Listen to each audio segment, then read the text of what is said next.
So, just recently, during a 5-day meditation retreat I was leading in West Virginia, I had a really interesting insight. So, usually during the longer retreats, I spend a few hours in the afternoons meeting one on one with a variety of different students. And what's always fascinating to me are the common themes that seem to emerge from these meetings, even though each person's experience is really always unique. And during this last retreat, what occurred to me was that no matter what each of us is currently struggling with, what we all seem to be seeking is a sense of balance or maybe a sense of ease in the midst of all the chaos, whether it's our own personal chaos or the chaos that's happening around us or the chaos in our world. And as it concerns our common need for balance, I also noticed another thread, which is our kind of ongoing struggle of trying to strike a good balance between being there for others and at the same time being there for ourselves. And in so many cases, what most of us seem to have the most difficult time with is actually allowing ourselves to be there for ourselves. And for many reasons, some of which are cultural, we tend to believe that if we're giving our time or support to ourselves, we're in some way being selfish. And this actually includes giving ourselves the time that we need to just sit with ourselves in meditation. In fact, often when people are actually there on retreat, they'll tell me that they feel a little guilty about this, about taking the time to just be with themselves, even though that time can really often be difficult. Another common theme seems to be the sense that when others are experiencing sadness, we shouldn't be experiencing any joy ourselves, because again, it's somehow selfish. On the other hand, what's also true is that whenever we ourselves are feeling sad about something, we also tend to feel a bit jealous whenever we see those around us experiencing some joy. But the truth is, in almost all cases, what's actually the most helpful for us is again to discover a sense of balance in all ways, or maybe to discover that place of rest right in the middle of all of it, good and bad, pleasant and unpleasant. So, since that retreat ended early last month, I've been thinking a lot about what the Buddha called the middle way, which is actually how he described the entirety of his teachings. Our whole path is the middle way. In fact, the middle way was not only what he discovered when he became enlightened, but it was also the way that he discovered it, the way that he got there to enlightenment itself. And whenever I think about the middle way, I always think it's really important for us to remember how the Buddha was led to this spiritual journey, which when he realized it some 2,600 years ago now, it was really revolutionary at the time. And so to start, we really need to reflect a little about the Buddha's life before he became enlightened, which, to be honest, is a story I really always enjoy hearing. For me, it's almost like one of those bedtime stories we might have asked our parents to read to us over and over again as children, even though we knew all the words and we also knew the ending. And so, for those of you who might know this story, I hope it's that way for you too. So, to begin, it can be helpful for us to remember that before the Buddha's time, there were two extreme beliefs in India about how to find happiness. And these two beliefs were self indulgence and self mortification. Okay? So, those who believed in self indulgence or hedonism, if you will, would utterly indulge the body in sense pleasures, paying absolutely no attention to the mind. They were really all about serving the body and all of the body's desires. And so you can imagine they ate and drank and partied and had a lot of sex, whatever they felt like. They just indulged the body's whims. They really worshiped and indulged all the body's desires. And they felt that this was really the true meaning of life itself. And of course, if we look around, we might see this kind of thinking even today.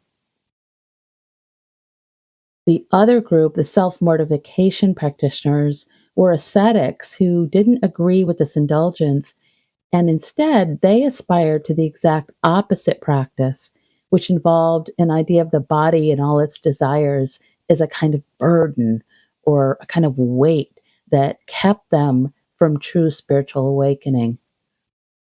And so the self mortification practitioners believe that if they sacrificed their own happiness completely and have tortured their bodies, either literally by beating it or depriving it of its desires, maybe only barely giving it food, for example, they would achieve great benefit in the next life. And again, if we think about it, we might see some of this kind of thinking even in ourselves today sometimes. So maybe we find it in a kind of unconscious desire to, in some way, set ourselves on fire in order to keep others warm. Or maybe we find ourselves burning ourselves up with our desire to succeed at something, really not taking care of our bodies. Either way, the idea here is that in some way, we believe that self sacrifice is what's going to lead us to some kind of spiritual happiness. In the Buddha's case, until he was in his late 20s, he was really mostly sheltered from all of these different ways of thinking. In fact, the Buddha was sheltered from almost everything.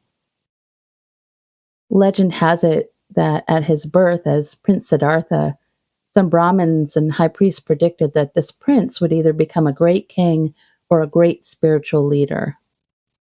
And as we might imagine, his parents did not want him to become a spiritual leader because they wanted him to stay with them and become a lord and inherit the family's wealth and property. And so they worked really hard to keep him away from anything they thought that might upset him. And they were actually super strict about this. And in a very real way, were kind of imprisoning Siddhartha in the palace, like he was under house arrest.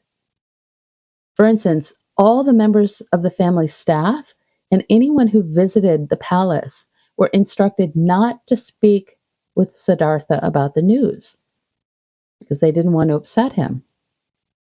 He also wasn't allowed anywhere outside the palace grounds. Instead, his parents, who were wealthy, brought all the entertainment to him with parties and festivals and dancers, etc.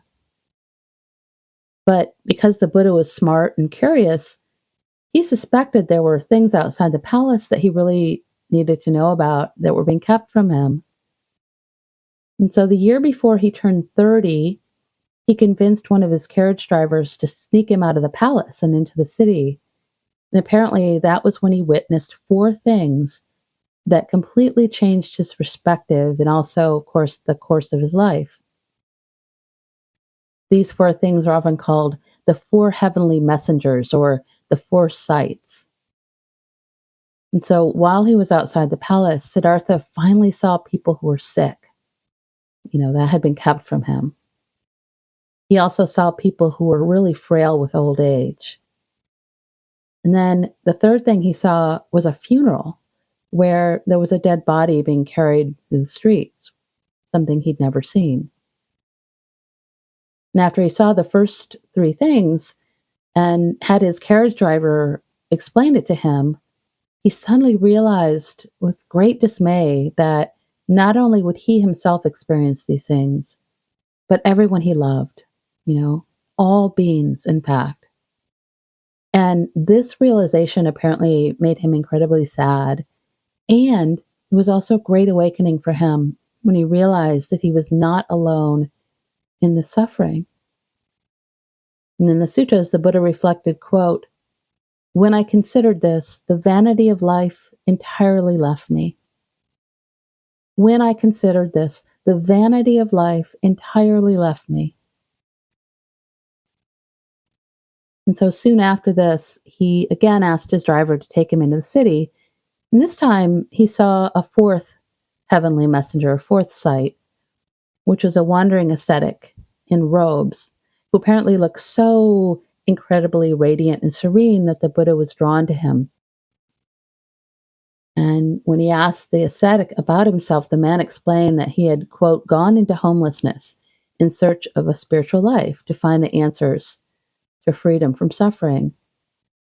And after Siddhartha had heard this, he just couldn't go back to living the way that he had.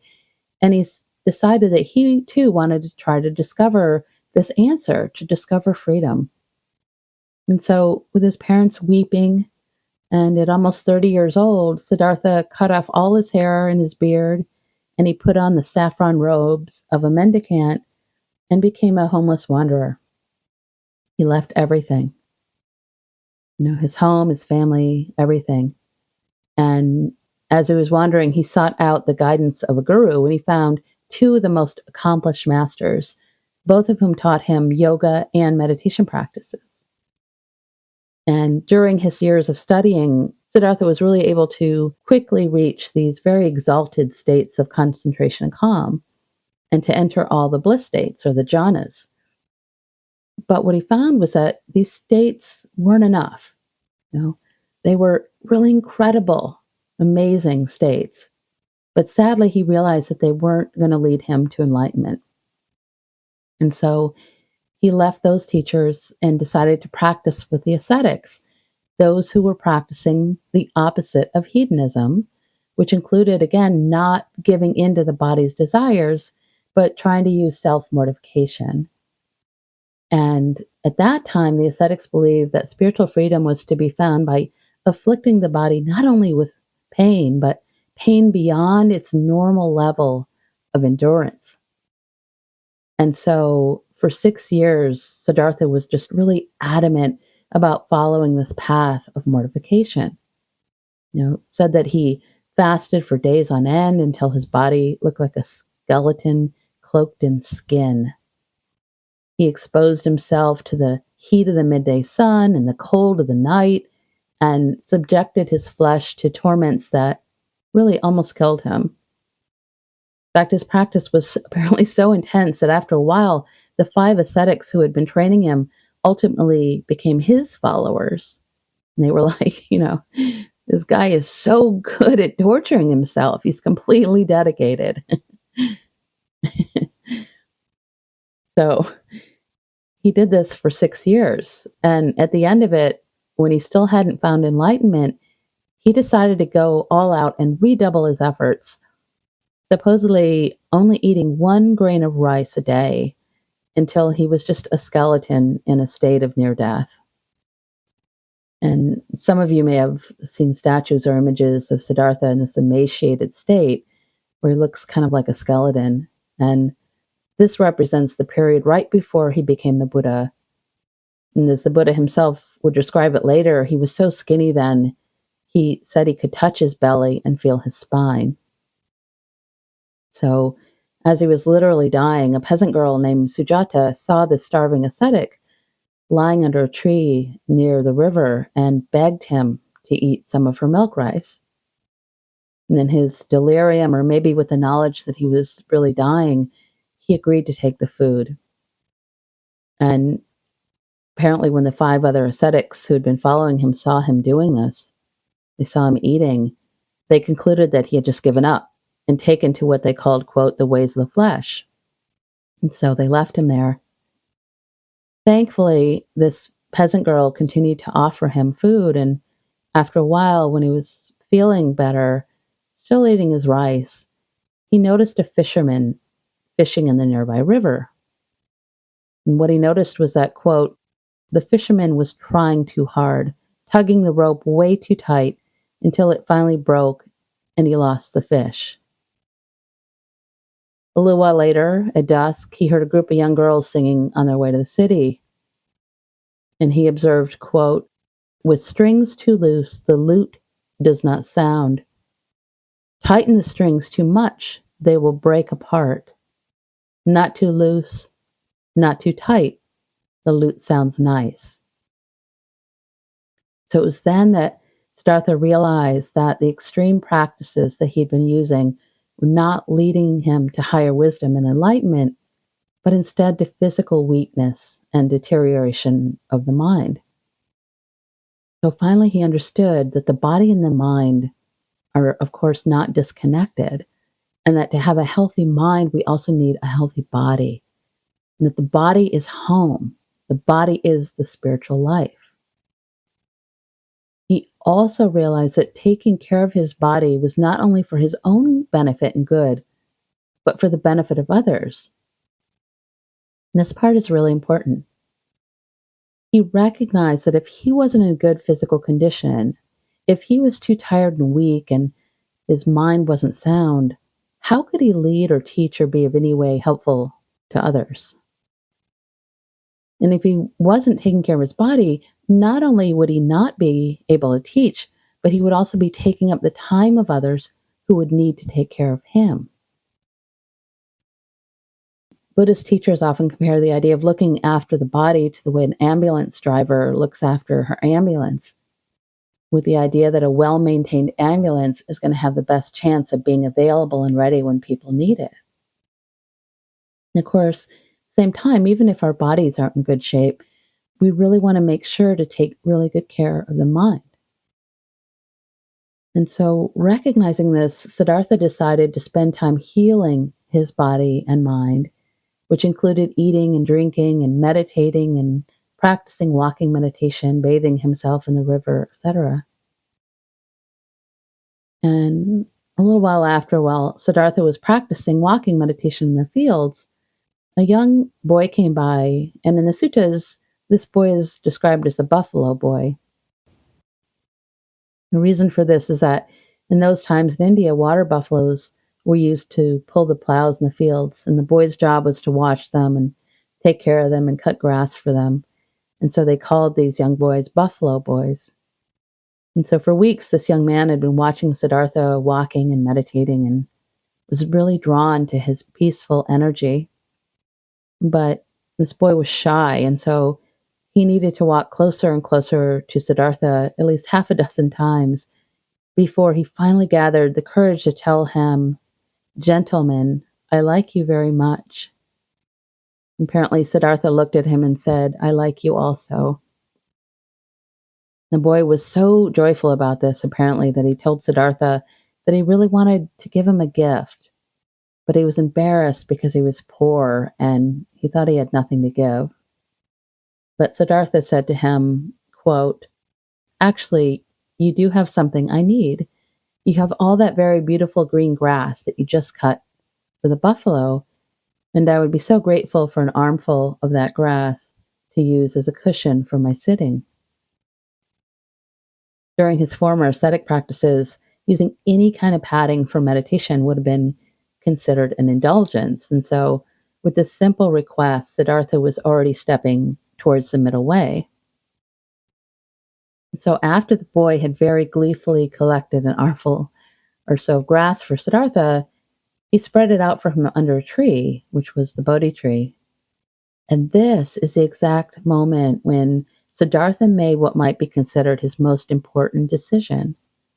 According to the suttas, this is the moment when he said to himself, "Okay, until I attain true enlightenment, I shall not stand up from this seat.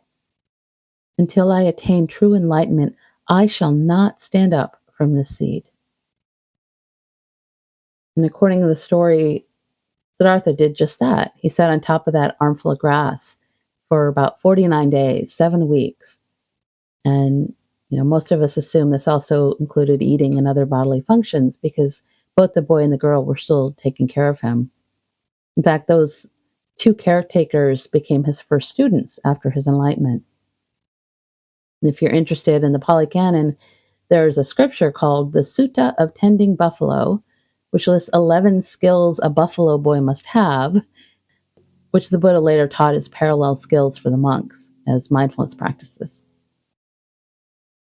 In any case, after the Buddha had achieved enlightenment, the 5 ascetics who had left him, and apparently continued to watch him, thought that their former friend looked so radiant and peaceful, they could just tell by looking at him that he had achieved enlightenment. And so, of course, they wanted to know how he'd done it, and they approached him.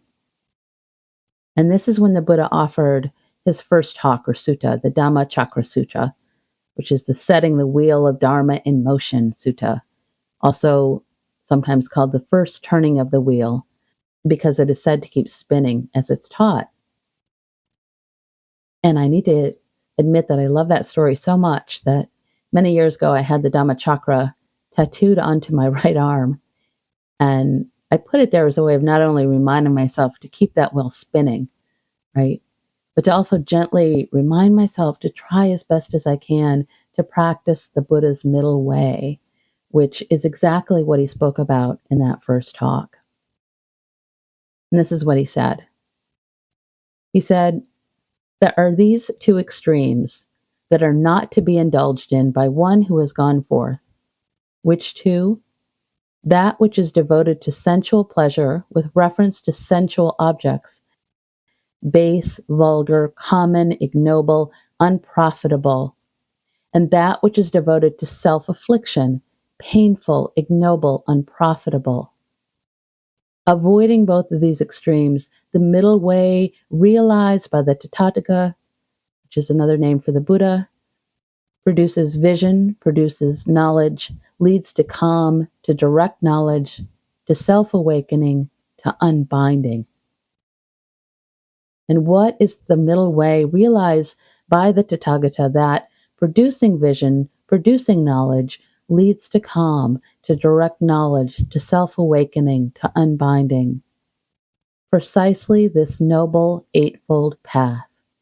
Right view, right resolve, right speech, right action, right livelihood, right effort, right mindfulness, right concentration.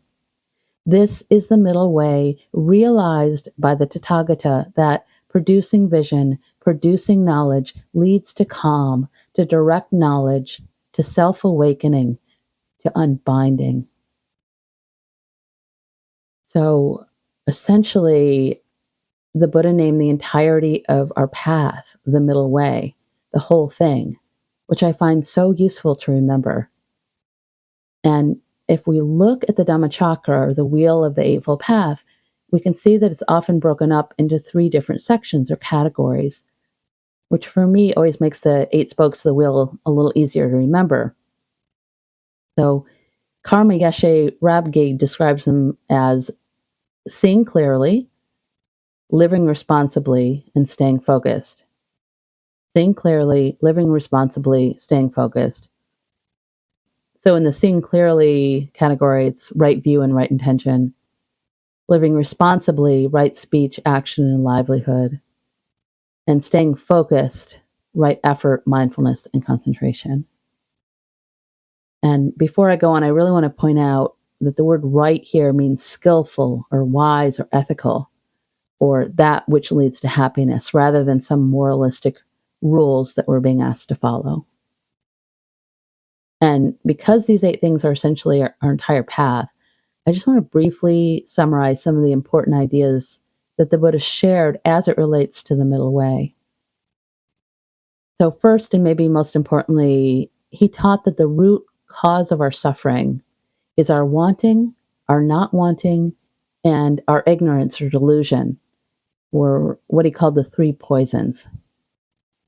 What this means is that whenever we're caught up in and become attached to the things or people or situations that bring us joy and pleasure in both the body and mind, we tend to want those things to last and to continue, which is why we suffer. On the other hand, whenever we're caught up in aversion or rejection, this very much includes having an aversion towards ourselves and our own bodies. We tend to want the uncomfortable or painful things to stop or go away. And so again, we suffer. So just as a quick and simple example, maybe we have an aversion to sound and reject that sound by thinking things like, that sound shouldn't be here, or I want it to go away, I hate it, it's awful, etc. And here we're resisting, not wanting, putting up a wall. The idea is that we tend to do the very same thing with almost everything that we find unpleasant. We have aversion. And this includes our physical and emotional pain, all the people who annoy us, and all the difficult situations that we find ourselves in. At the same time, we also tend to do the same thing with everything we find pleasant when we're grasping at something. We want it to stay. So, just as a quick example, sometimes I feel the sting of grasping when I want to pick up my cat and she just won't let me. She's a scaredy cat, and this means she's constantly running away, just an arm's length away, and very rarely lets me catch her. And because she's so flippin' cute, this just feels like torture to me. But I can't catch her. What's also interesting, I think, is when she's actually lying on the floor and allowing me to pet her. So often I just can't even enjoy the moment fully because I'm anticipating her jumping and running away. And then sometimes I'm feeling so attached that I start worrying about and even imagining the day that I'm going to lose her. Right? So this is part of the suffering of grasping. And the third poison the Buddha spoke about is ignorance, which is also sometimes called delusion or illusion. So basically, he was saying that when we aren't aware of how we create suffering for ourselves and others with our aversion and our grasping, everyone suffers. Because if we can't see it, we're going to continue to perpetuate it. And this suffering of delusion, this third poison, also involves not being mindful of what the Buddha called the three characteristics of life. So this is where the ignorance part comes in, because we're not mindful of these, and they're all related. So very briefly, the very first of these characteristics is impermanence, or in the Pali language, it's called anicca. And this is the truth that all conditioned things are impermanent. They are of the nature to arise and pass away, everything. And as much as we would like this to be different, no conditioned thing has any permanent nature, including ourselves, of course, which relates to the second characteristic of life, which is often called no self or anatta. And this is the truth that we ourselves are also constantly changing and are essentially lacking any permanent, independent, existing self or entity. And of course, it isn't that we don't exist. Of course we do. It's just that in each moment, we are constantly changing. And so we too are really unpindownable and also impermanent. And the third of these characteristics is suffering or dukkha, which is sometimes also described as disappointment or a sense of never being satisfied, unsatisfactoriness, just that sense of not being able to reach the cat, never being satisfied. And so, in summary, because all conditioned things, including ourselves, are impermanent and don't last, they are all essentially unsatisfactory, which is why we suffer when we grasp and try to hold on to that which is unsatisfactory and impermanent. And so when we're practicing the middle way, what we're training ourselves to slowly recognize is that happiness lies at the very center of wanting and not wanting. And this being in the center then means that we aren't clinging to anything that is impermanent or rejecting any of those things in our lives that we don't want. When we're practicing living in the center, we're practicing simply observing when things that create happiness arise in the mind and when things that create unhappiness arise. And we can remain in the center by recognizing and remembering that nothing is really happy or unhappy in and of itself, no thing, person, or situation, but in how we're thinking of these things or relating to them, including, of course, how we think about or relate to ourselves. And this, how we relate to or perceive things, is really the only thing that we can control. And so this is where our happiness and our power lies. The great Ajahn Chah, who was the teacher of my teachers, describes how we practice the middle way this way. I love this description. He said this: if we cut a log and throw it into the river, and that log doesn't sink or rot or run aground on either of the banks of the river, that log will definitely reach the sea. Our practice is comparable to this. If you practice according to the path laid down by the Buddha, following it straightly, you will transcend two things. What two things? Just those two extremes that the Buddha said were not the path of a true meditator: indulgence in pleasure and indulgence in pain. These are the two banks of the river. One of the banks of that river is hate, the other is love. Or you can say that one bank is happiness, the other unhappiness. The log is this mind. As it flows down the river, it will experience happiness and unhappiness. If the mind does not cling to that happiness or unhappiness, it will reach the ocean of nibbana, or enlightenment. You should see that there is nothing other than happiness and unhappiness arising and disappearing. If you don't run aground on these things, then you are on the path of a true meditator. So, staying in the middle really points to this idea that when things naturally arise and pass, we can learn to stay in the middle instead of running either left or right, trying to somehow escape the reality of the situation or whatever we're feeling by either running towards what we think is going to bring us more happiness or running away from something we don't want or like, ourselves, the situation, someone else, etc. And through the middle way, we learn to stay right in the middle. This is radical because it's going directly against our natural instincts to either run toward or run away or cling to or push away. And by the way, the reason this need for the middle way comes up so often, I think, during longer retreats is that not only are we training ourselves in this way on purpose, but it's also much easier for us to recognize that truly there's no escaping ourselves. We're just put right on the spot, you know? Suddenly we find ourselves faced with whatever it is that we've been trying to avoid or whatever it is that we've been wanting or clinging to so tightly. And maybe to go back to that common struggle that we have of trying to find a good balance between giving to others and giving to ourselves. The truth is that sometimes when we're sensing that we're giving too much to others, it's because by doing so, we're in a way avoiding being with ourselves. It can really be a kind of unconscious strategy for that. My favorite Buddhist nun, Pema Chodron, talks about the middle way this way. She says, to the degree that we've been avoiding uncertainty, we're naturally going to have withdrawal symptoms. Withdrawal from always thinking that there's a problem and that someone, somewhere needs to fix it.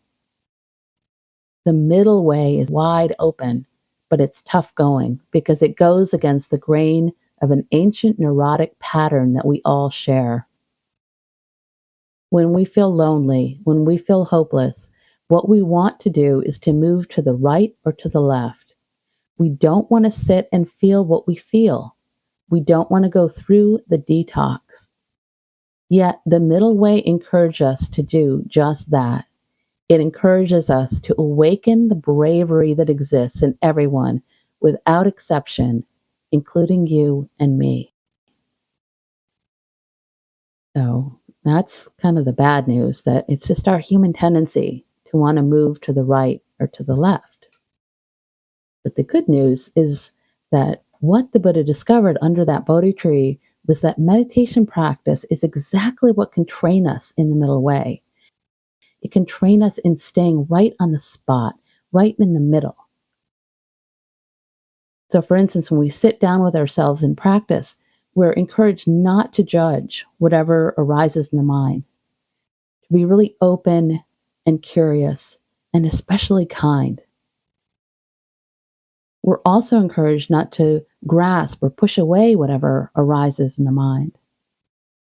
What we usually call good or bad, we simply acknowledge as thinking without all the usual drama that goes along with ideas about right and wrong, or maybe all our shoulds or shouldn'ts. Instead, we're instructed to just let the thoughts come and go as if we're touching a bubble with a feather. Or sometimes I like to imagine just watching the flow of a river or a parade of thoughts or a ticker tape at the bottom of a news show. And when we can learn to train the mind in this way, what happens is that we learn to stop struggling.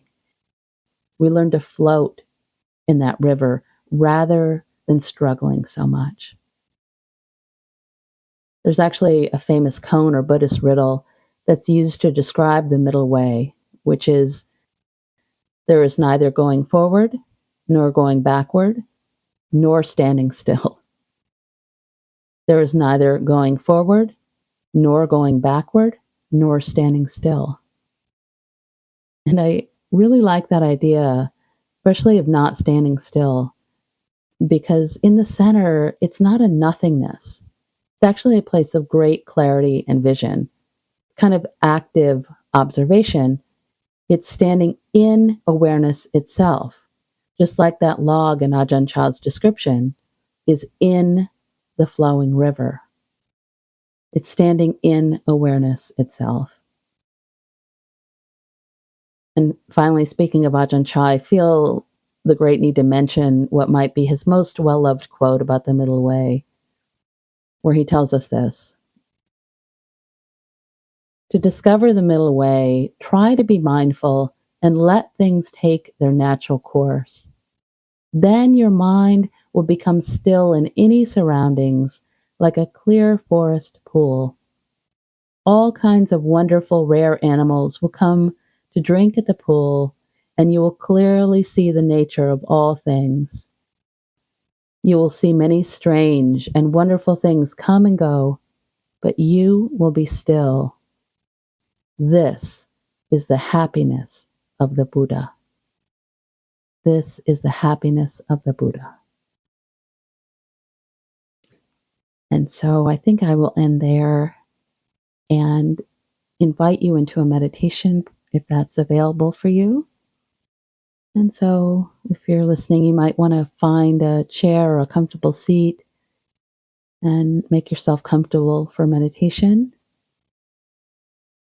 If you're out walking, you might become more embodied by feeling the very bottom of your feet and then sensing into the body, sensing the breath, heartbeat maybe, movement of your arms and legs, sound. If you're driving, you might feel your seat on the cushion, your hands on the wheel, and sense into your breath, become a little more embodied.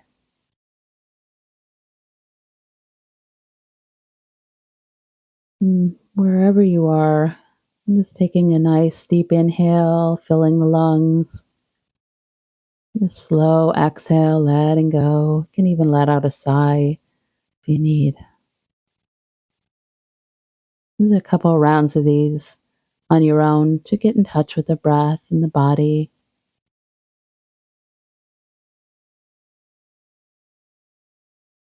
Bringing your attention inward. Sensing the flow of the breath in the body. Each inhale, each exhale.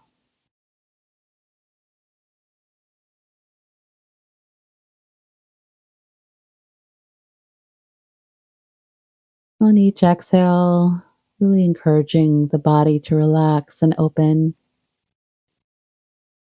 You might let the shoulders drop.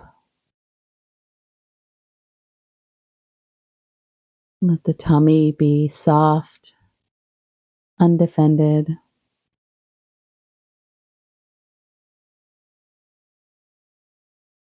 You might notice the whole area of the face, soften the face, forehead smooth, eyes soft. All the little muscles of the cheeks melting, teeth slightly parted so the jaw can relax, still aware of the breath.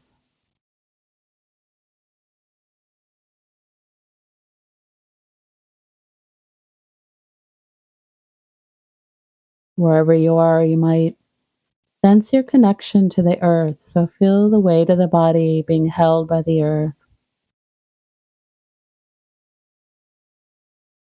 And so that you can let your body relax just a little more into the support of the earth, sensing your connection, breathing.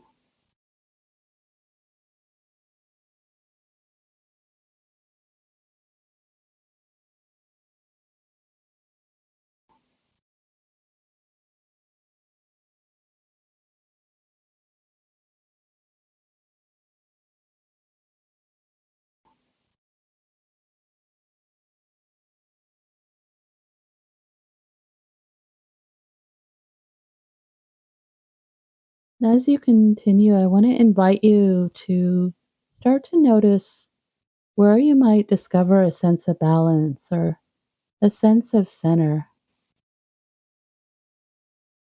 that place where everything can be observed with your awareness,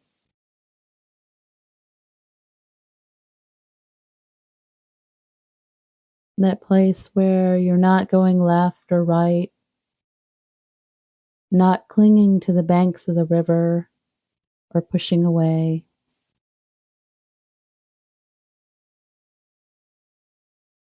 And you allow your awareness to rest in the center,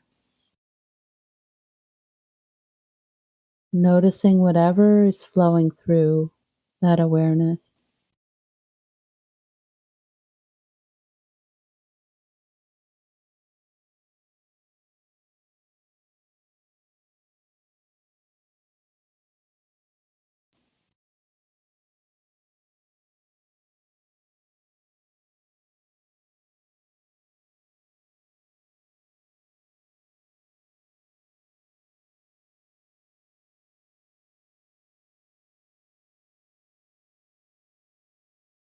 And after a while, you might allow your awareness to feel more like an ocean, really wide and deep.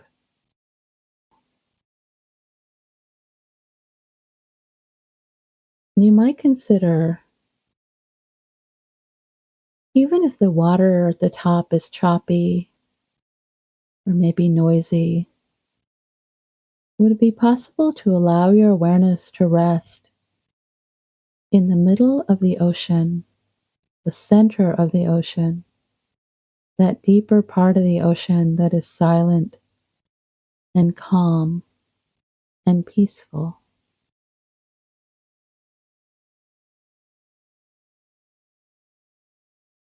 Right in the middle.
And finally, with the eyes still closed, just listening to these words from Jan Richardson, who tells us this: stay, stay, sit, linger, tarry. Wait, behold, wonder. There will be enough time for running, for rushing, for worrying, for pushing. For now, stay, wait, wait.